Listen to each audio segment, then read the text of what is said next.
Well, a Kentucky county clerk remains in jail tonight after refusing to issue marriage licenses to same-sex couples. Kim Davis cites her religious beliefs as the reason for her actions ever since the Supreme Court ruling last month. Yeah, News Channel 5's Emily Luxon talked with a local constitutional law expert about this case. And what is his take on this issue, Emily? Well, he says it's not surprising a few people are reacting this way to the controversial ruling, but as a clerk, she must comply with the law.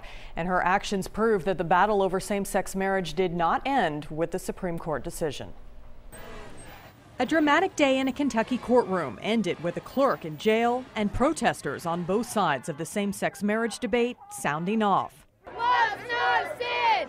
Love's no sin! You're a sodomite! I will stay that way. You are an enemy of God! Kim Davis was held in contempt for defying multiple court orders to issue marriage licenses to same-sex couples.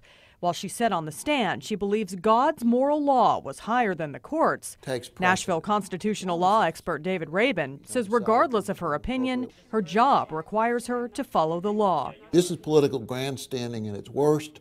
If people take an oath to abide by the law, whether they like the law or not, they have to comply with it. In Chattanooga, Hamilton County Chancellor Jeffrey Atherton denied a divorce petition, saying the Supreme Court ruling on same-sex marriage has derailed his ability to determine what constitutes divorce.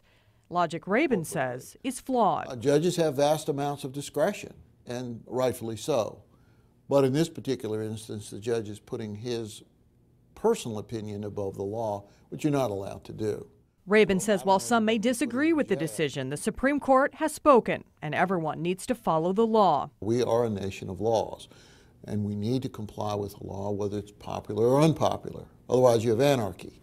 Rabin says while Davis and Atherton have attracted national attention for their actions, most clerks and judges have respected the ruling. I'm happy to say our system works. You have laws that people might not like, but at the end of the day, there's an enforcement mechanism.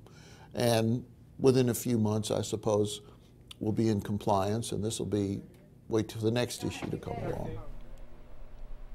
Davis asked the judge to change the law so her name doesn't appear on marriage licenses, but he says that's up to the state legislature.